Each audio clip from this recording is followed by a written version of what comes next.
இப்போ நம்ம பொதுத்துறை மற்றும் தனியார் துறையை பற்றி பார்க்கலாம். முதல்ல இந்தியா சுதந்திரம் அடைஞ்ச பிறகு இந்தியா வேளாண்மை பொருளாதாரத்தில் ரொம்ப பலவீனமாக இருந்துச்சு. இந்தியாவில் அப்போ யாருமே வேலைக்கு போகல, கல்வியும் யாருமே படிக்காம இருந்தாங்க.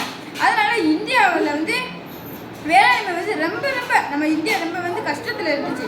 அப்போ இந்தியா நினச்சிச்சு, நம்ம எப்படியாவது நம்ம இந்த ஆங்கிலேயர்கள் தான் சொல்லிட்டு போனாங்க, நீங்கள் எப்படி அவங்க இந்தியா காப்பாற்ற போறீங்கன்னு சொல்லிட்டு போனாங்கன்ட்டு அவங்க அப்போ யோசிச்சாங்க, நம்ம எப்படியாவது நம்ம இந்தியாவை முன்னேற்றணும் அப்படின்னு நினச்சிட்டு இந்தியாவில்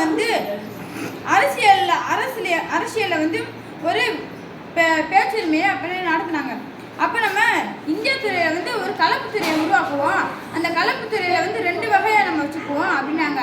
அந்த 2 வகை எதுனா, ஒன்று தனியார் துறையும், ஒன்று பொதுத்துறையும். பொதுத்துறை தனியார் துறையும் இப்போ புதுசாக ஆரம்பிச்சனால அவங்களுக்கு அதை பற்றி அவ்வளவு எதுவும் தெரியல.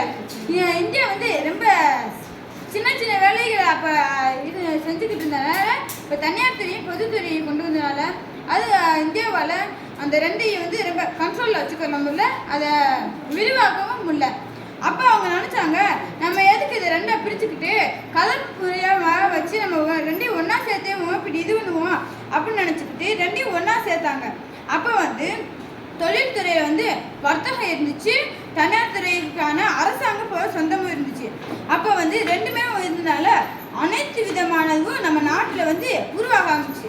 அப்போ நிறுவனங்கள் நம்ம நாட்டில் ஒரு அன்றாட பொருளாதாரமாக கொஞ்சம் கொஞ்சமாக விலக ஆரம்பிச்சிச்சு. அப்போ இந்திய பொருளாதாரம் தனியார் சொந்தமான ஒரு இதில் இருந்துச்சு. அதுவும் இல்லாமல் அரசாங்கத்தோடைய சொந்தமானதுலேயும் இருந்துச்சு, வணிக நிறுவனங்களுக்கும் சொந்தமானதாக இருந்துச்சு. அப்போ கலப்பு பொருளாதாரம் போக போக முன்னேற ஆரம்பிச்சிச்சு.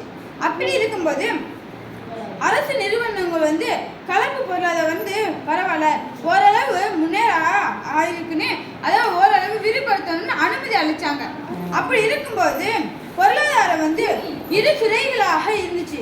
அப்போதான் கலப்புத்துறையை நம்ம இப்போ முன்னேற்றினோமே, அந்த 2 துறையும் கொண்டு வருவோன்னு தனியார் துறையும் பொருளாதார துறைக்கும் 2ஐயுமே கொண்டு வந்தாங்க. அப்போ இருக்கும்போது சமூகத்தில் அனைத்து பொருளாதாரம் இருந்துச்சு. அதில் ஒன்று பொதுத்துறையும் தனியார் துறையும் அதிலேயே கலந்து இருந்துச்சு சமூகத்துறையில். அப்போ 2மே அதோடைய பணிகளை செஞ்சுக்கிட்டு இருந்துச்சு. என்னதான் அதுங்களோட பணியை செஞ்சுக்கிட்டு இருந்தாலும் இப்போ தானே ஆரம்பித்தாங்க, கலப்புத்துறை முன்னேறிடுச்சு. மிச்சம் 2மே அதாவது பொதுத்துறையும் தனியார் துறையும் இப்போ தானே ஆரம்பித்தாங்க, அதனால ரொம்ப கீழே இருந்துச்சு. அப்படி இருக்கும்போது நம்ம இந்திய நபர்கள்லாம் சேர்ந்துட்டு பொதுத்துறையும் தனியார் துறையையும் முன்னேற்றணும், எப்படி கலப்புத்துறையை முன்னேற்றணுமோ அதே மாதிரி 2ஐயும் முன்னேற்றத்துக்காக அந்த 2ஐயுமே முழு உழைப்போடு முழு வளர்ச்சி அடைய செஞ்சாங்க. அப்படி இருந்தும் பொதுத்துறையும் தனியார் துறையும் வளர்ச்சி அடைய ஆரம்பிச்சிச்சு. அப்படி இருக்கும்போது கலப்புத்துறை முதலாளிக்குமா இருந்துச்சு. அதுவும் இல்லாமல் கலப்புத்துறையில் பொதுத்துறை தான் ரொம்ப இதாகச்சு, சேவைக்காகவும் பொழுதுபோக்குக்காகவும் ரொம்ப முன்னேற்றம் அடைஞ்சிச்சு.